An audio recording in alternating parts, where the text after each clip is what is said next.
Assalamualaikum warahmatullahi wabarakatuh. Saya akan membahas suatu masalah yang berhubungan dengan pandemi COVID-19. Ya. Judulnya adalah praktikum pengukuran online.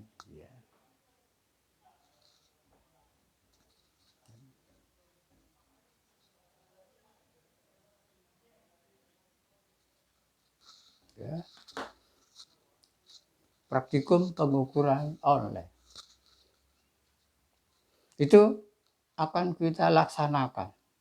Praktikum secara online. Tapi sebelumnya saya mau menjelaskan dulu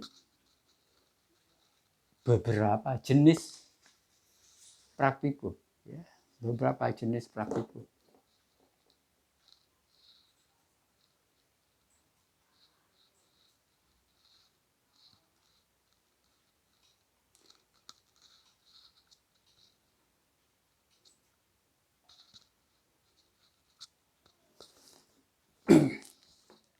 Jenis praktikum itu banyak. Ya. Saya akan membahas ya sebagian saja. Ya. Di antaranya adalah yang pertama adalah praktikum demonstrasi. Ya. Praktikum demonstrasi. Yang kedua adalah praktikum pengukuran. Terus yang ketiga adalah praktikum karya. Ya. Praktikum demonstrasi adalah praktikum yang pesertanya itu sangat pasif, ya, sebab hanya melihat, mendengarkan. Ya kadang-kadang ada yang mencoba, ya jadi diperbolehkan mencoba. Ya. Di dalam praktikum demonstrasi itu juga memerlukan instrumen-instrumen yang terkait dengan demonstrasi. Ya. Jadi peserta itu cuma mendengarkan, melihat. Terus nanti bisa mempraktekkan sendiri di rumah. Yang kedua adalah praktikum pengukuran. Apa yang diukur? Biasanya besaran alam. Bisa besaran fisis untuk orang fisika, bisa besaran kemis untuk orang kimia, bisa besaran biologis atau medis untuk orang biologi atau tenaga medis. Ya. Jadi diperlukan dalam praktikum ini melakukan pengukuran, ya, pengukuran besaran. Ya. Ya. Kemudian yang ketiga adalah praktikum karya. Praktikum karya itu adalah praktikum yang menghasilkan karya atau menghasilkan produk. Misalnya, biasanya itu di bengkel mekanik. Ya. Praktek membuat gagang pintu. Ya. Produknya adalah gagang pintu. Bisa dibuat dari kayu, dari besi, dari aluminium, dari kuningan, itu terserah. Ya. Yang akan saya bahas itu hanya praktikum pengukuran, ya. Pengukuran besaran.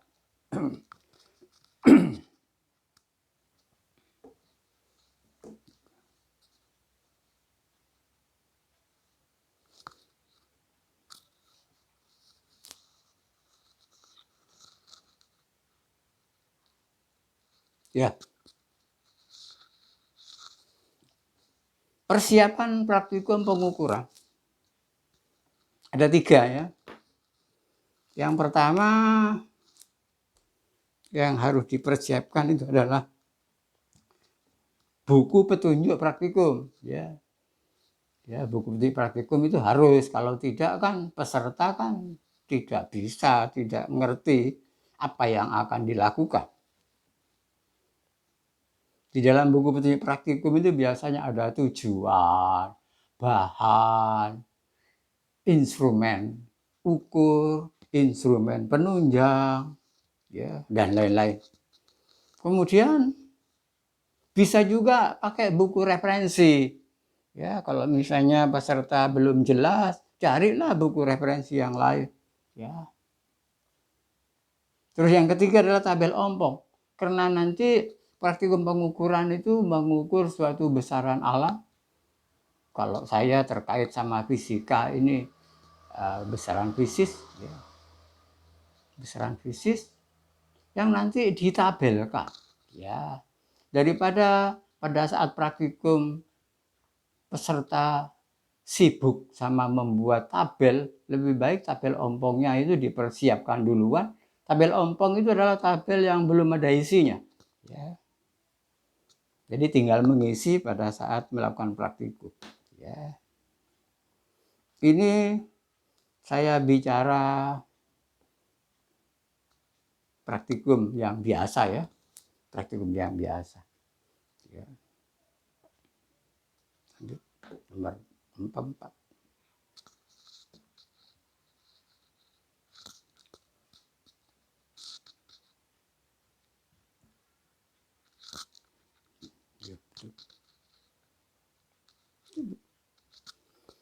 Ya, saya akan bahas komponen praktikum pengukuran. Bagaimana agar supaya praktikum pengukuran itu bisa berjalan dengan lancar. Ya. Jika ada 3 komponen ini. Yang pertama adalah objek percobaan. Objek percobaan itu apa yang mau dicoba itu apa? Itu harus ada. Jangan sampai nggak ada objek. Ya, apa yang mau dicoba?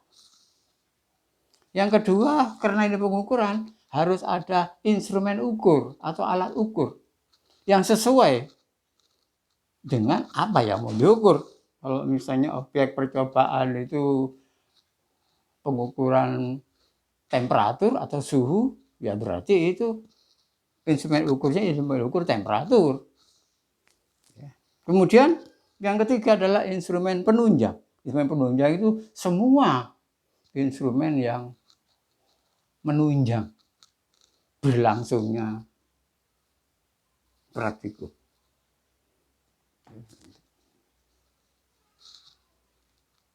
Ya. Saya lanjut dengan perbedaan antara praktikum offline dan praktikum online. Kalau dulu istilah praktikum offline itu nggak ada. Soalnya apa? Praktikum offline, istilah praktikum offline itu ada setelah ada praktikum online. Jadi berarti praktikum offline itu ya praktikum biasa di laboratorium biasa. Ya. Jadi yang akan saya bahas itu adalah yang online nanti. Tapi saya mulai dari yang offline dulu. Ya. Ya, jadi semua yang saya bicarakan sebelumnya itu adalah berlaku untuk praktikum offline yang biasanya. Ya. Perbedaan antara offline dan online, ya jelas bedanya ya beda jauh ya. Yang offline itu praktikum dilakukan di laboratorium. Laboratorium itu bisa laboratorium suatu gedung besar tertutup, di situ banyak instrumen-instrumen, ada pembimbingnya, pembinanya juga, ada laboran segala macam, lengkap di situ. Ya, itu yang biasa. Ya. Ya, kemudian yang praktikum yang online, ya, praktikum online itu praktikum di rumah. Ya. Jadi peserta itu tidak ke laboratorium, tapi di rumah. Nah, pertanyaannya adalah, loh, kalau praktikum bisa praktikum di rumah, praktikum pengukuran di rumah, apa bisa? Nah itu yang menjadi masalah. Ya. Kalau saya menjawab, apa bisa? Ya harus bisa. Sebab apa? Ya saya kan harus ngajar, kalau tidak kan gimana? Terus apakah nasib anak didik saya beberapa ratus itu mau ditelantarkan. Oh, dia juga bayar SPP. Ya harus kita pikirkan. Ya. Makanya saya bahas sekarang, ya, barangkali bisa bermanfaat pada orang lain. Ya. Jadi praktikum online itu laboratoriumnya adalah di rumah. Terus gimana caranya kalau di rumah? Ya, kalau praktikum offline itu bisa di dalam laboratorium. Tapi kalau untuk ilmu-ilmu sosial itu bisa di lapangan, ya. Praktikum, survei, praktikum penentuan jumlah kendaraan yang lewat di jalan A. Itu laboratoriumnya itu adalah di jalan. Pesertanya di pinggir jalan. Bawa catatan, setiap mobil lewat dicatat. Alatnya adalah kertas, ballpoint, ya. Kadang juga pakai jam, ya. Jam berapa sampai jam berapa, ya. Ya. Tapi kalau yang online itu di rumah. Di rumah. Kok bisa, ya? Ya, kita ikuti lanjut, ya.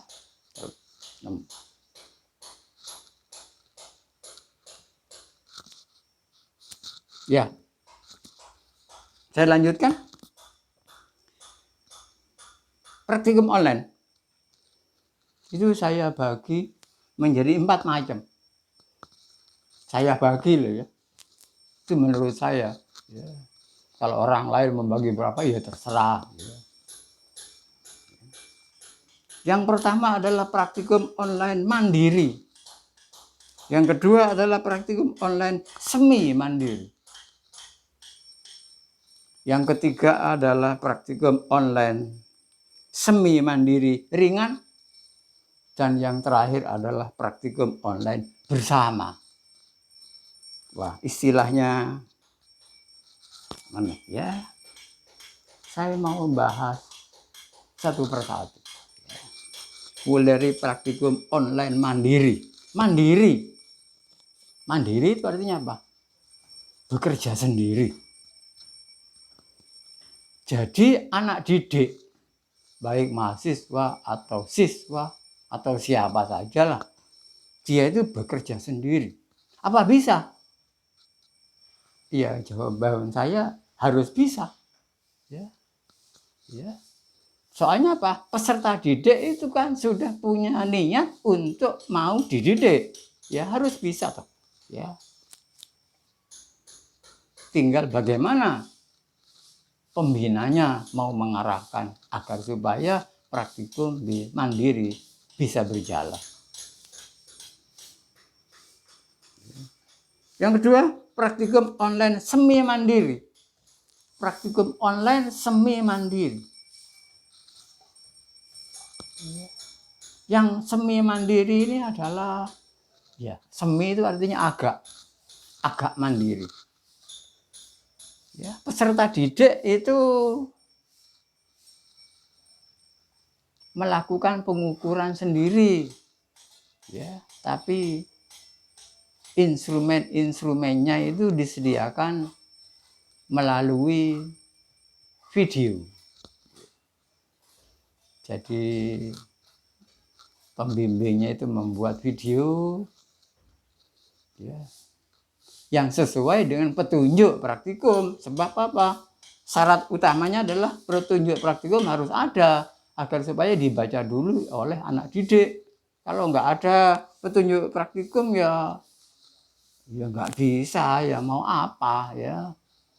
Ya dibedakan dengan demonstrasi. Kalau demonstrasi itu orang nggak pakai petunjuk ya sudah bisa, yang ringan-ringan. Tapi kalau petunjuk praktikum ya harus, kalau mau praktikum online mandiri yang mengambil data ya harus membaca dulu petunjuk praktikum, harus jelas, ya.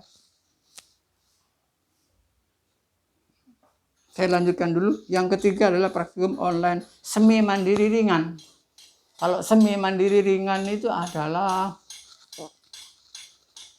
dosen pembinanya itu mutar di dalam video itu ditunjukkan suatu instrumen, ya, terus dilakukan percobaan, mahasiswa tinggal membaca dan mencatat, ya, baca, catat. Sesekali dikomando oleh pembina. Ini, mulai ya, 1, ya, baca, catat, ya. Tidak selalu semi mandiri ringan ini bisa dilaksanakan, bergantung pada instrumen ukurnya. Kalau instrumen ukurnya itu kecil, sulit untuk dilihat, ya nggak bisa. Jadi peserta didik tidak bisa membaca sendiri, ya. Jadi tidak semua praktikum bisa dikategorikan dengan ketiga, ya. Yang terakhir adalah praktikum online bersama. Ini yang paling murah meriah, ya. Praktikum online bersama itu peserta didik itu hanya mencatat, mendengarkan, mencatat, dikomando oleh pembina, ya. Misalnya data nomor 1 inputnya sekian, outputnya sekian. Data nomor 2 inputnya sekian, ini sekian. Kalau di situ itu ya paling ringan. Datanya juga disebut data bersama, datanya sama semua untuk yang mendengarkan. Memang berasal dari satu komando, ya. Ya. Jadi itu sepintas saya membahas lebih dalam praktikum online mandiri. Praktikum online mandiri tentu saja pembina harus bisa memilih apa kira-kira yang mau dijadikan sebagai judul praktikum, ya. Dan apa instrumen ukurnya yang mau dipakai, ya. Nggak sembarangan, misalnya instrumen ukurnya pakai mesin bubut, nah itu ya nggak mungkin, setiap orang itu nggak punya mesin bubut. Paling-paling kalau di rumah itu yang punya instrumen ukur itu adalah mistar. Ya. Bentar ya.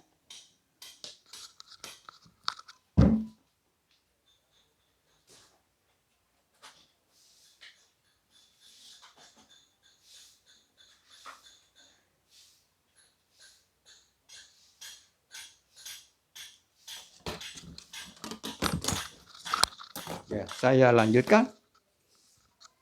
Paling-paling yang punya itu adalah mistar. Ini mistar. Ya. Kalau mistar ini agak jelas kelihatan, ya. Tapi kalau jaraknya jauh misalnya gini ya nggak kelihatan, ya. Ya. Ya, jadi ya kalau mistar yang ini dari stainless, ya, susah untuk dilihat, ya. Kalau ini nggak bisa untuk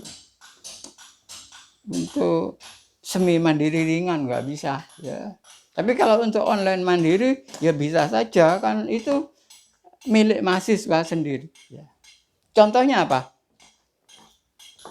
Tapi jangan lupa ya, itu tetap pembina tetap membuat petunjuk praktikum, ya. Misalnya gini, pengukuran massa jenis air. Pengukuran massa jenis air.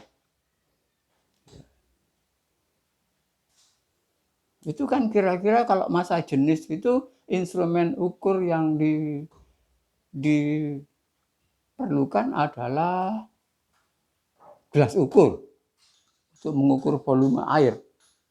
Kemudian yang kedua adalah timbangan untuk mengukur massa air. Pertanyaannya adalah, apa setiap rumah tangga punya Jawabannya tidak selalu punya. Ya. Ya. Saya beri contoh misalnya, untuk praktikum online mandiri. Ya.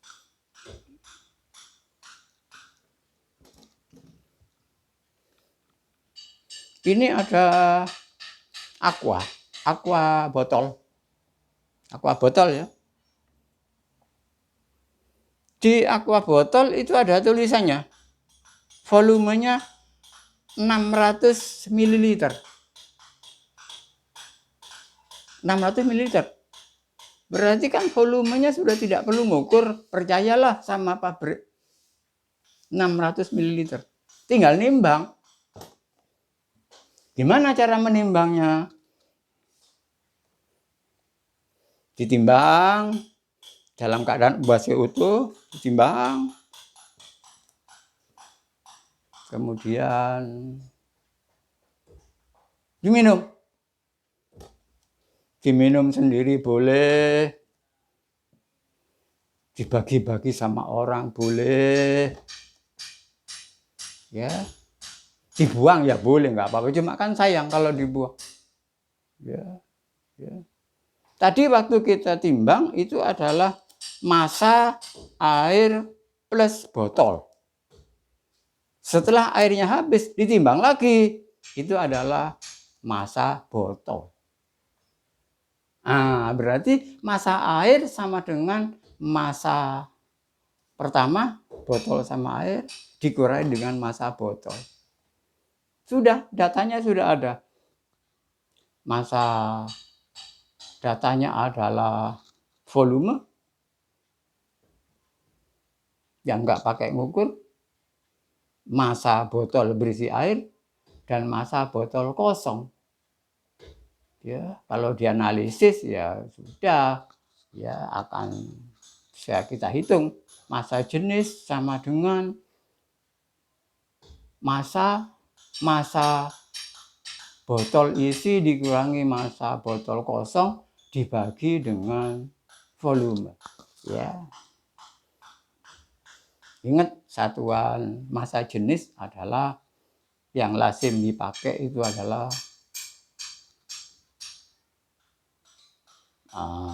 gram per milimeter kuadrat, ya, atau secara ilmiah itu kilogram per meter kubik.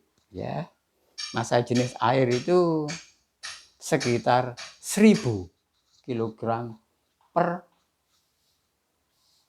meter kubik. Ya. Itu yang pertama, ya, bisa dilakukan. Yang kedua,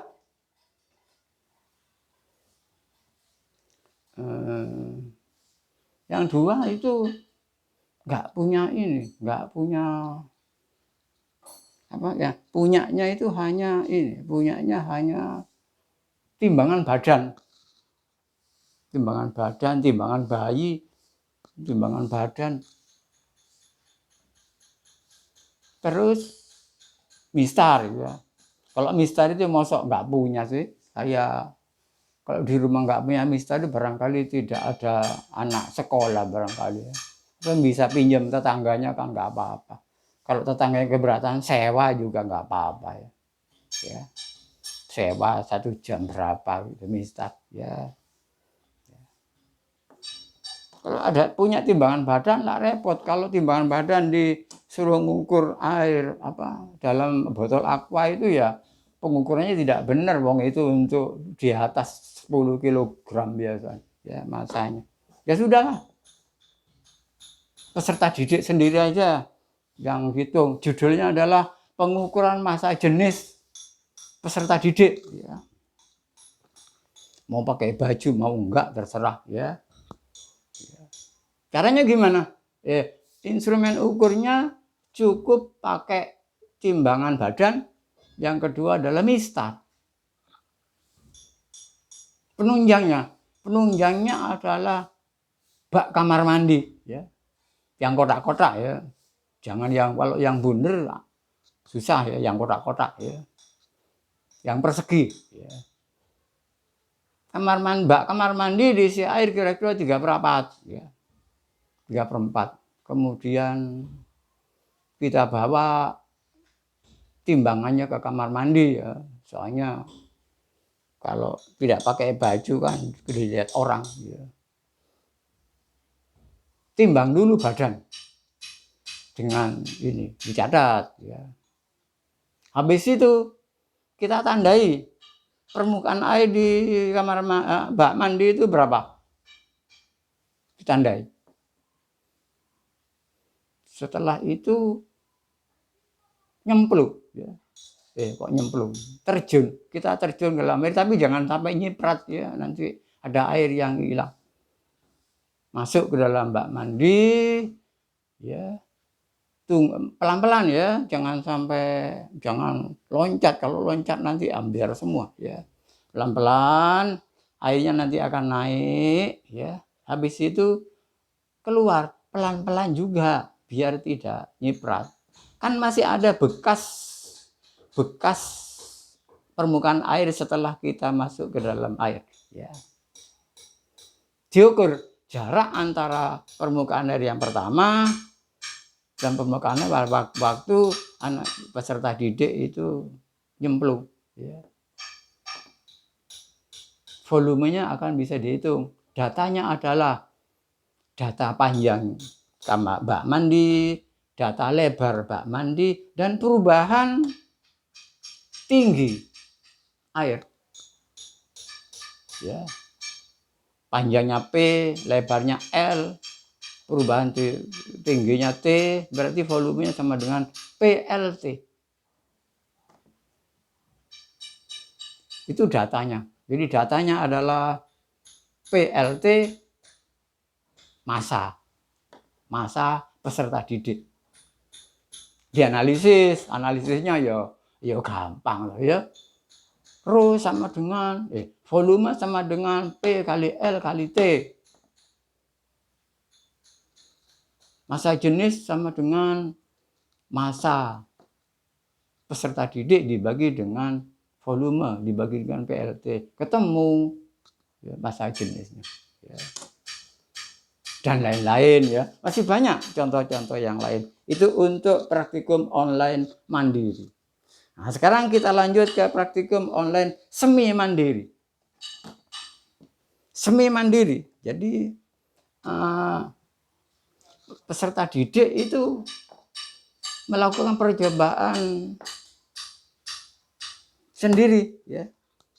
Mengambil data sendiri menggunakan instrumen ukur sendiri. Dipandu oleh video ya. Apa saja yang bisa gini? Banyak ya. Di antaranya adalah ini menentukan pegas ya. Menentukan pegas ya.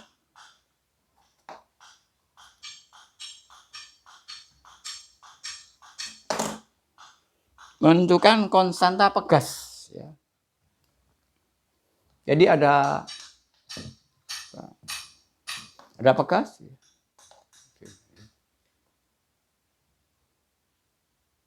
Ada pegas ya. Ya. Percobaannya adalah menentukan periode getaran pegas yang digantung oleh beban ya. Saya kasih beban, ini bebannya terlalu berat ya. Bentar saya carikan beban yang agak kurang berat ya.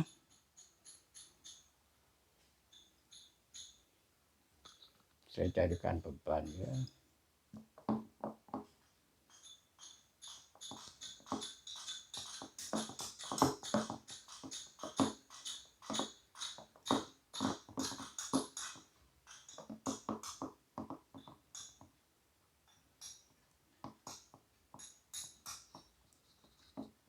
Pegas ini kalau diberi beban kemudian digetarkan, dia akan bergetar ya.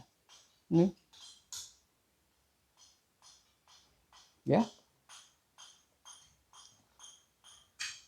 Ini kalau saya getarkan dia akan bergetar.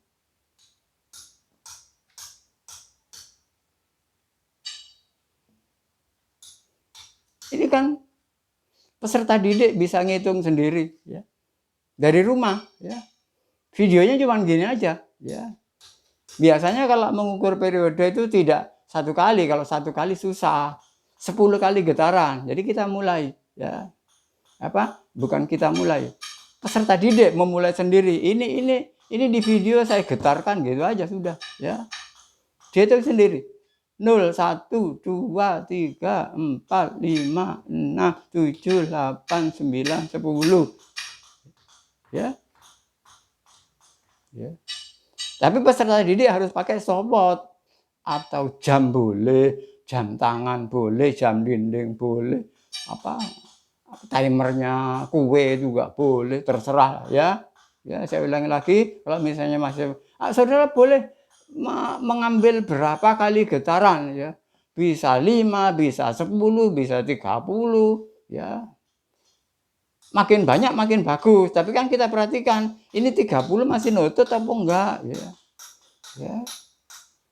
Jadi diharapkan tiap peserta didik itu berbeda. Ya, karena waktu yang diambil berbeda ya. Saya mulai misalnya saya mau ngambil nggak mau 10 takut banyak seperti didik yang lain yang meniru, mau ngambil 8 aja. Ya silakan kita mulai. 0, 1, 2, 3, 4, 5, 6, 7, 8. Ya. Mulai mulai melakukan pengukuran jangan mulai dari 1. Kalau 1, 2, 3, 4 itu berarti cuma 1, 2, 3, 4 berarti itu cuma 3. Mulai dari 0. Jadi saya ulangi lagi. 0, 1, 2, 3, 4. Jadi 0 tek baru setelah selesai di. Nanti periodenya dianalisis ya. Periodenya sama dengan jumlah waktu. Jumlah waktu dibagi dengan jumlah osilasinya berapa. Ya. Ya. 1, 2, 3, 4, 5, 6, 7, 8, 9, 10. Ya, jadi saya ulangi lagi, praktikum online semi mandiri ini yang saya temukan itu baru satu dengan menggunakan instrumen ukur waktu ya, stopwatch dan seterusnya. Bisa juga misalnya proses mau mengukur proses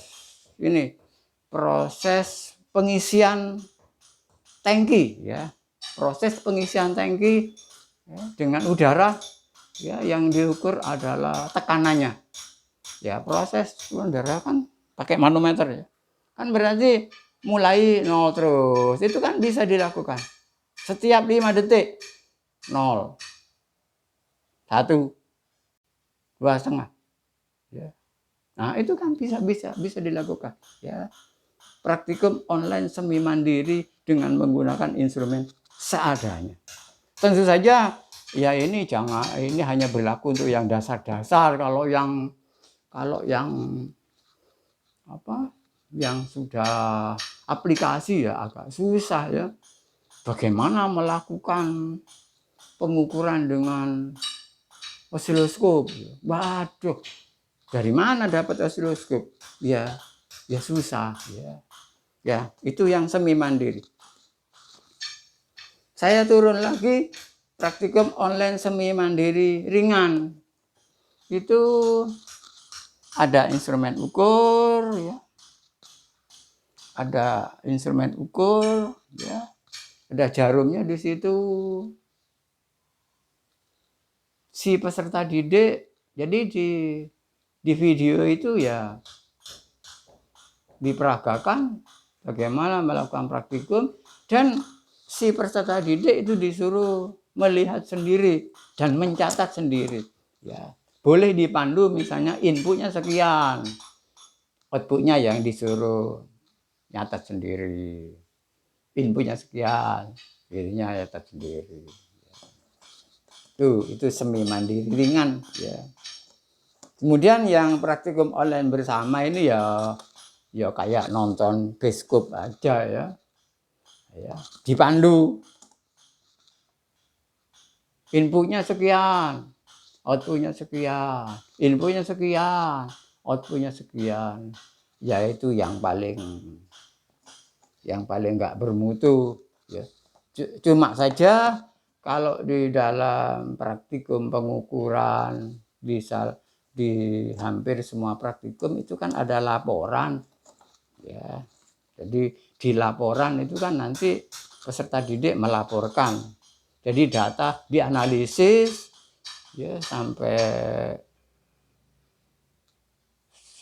dianalisis baik dengan perhitungan, baik dengan macam-macam sampai menghasilkan apa yang ditanyakan di dalam judul praktikum tersebut. Ya.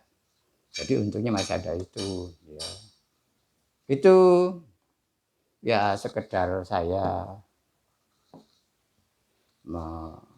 ini ya.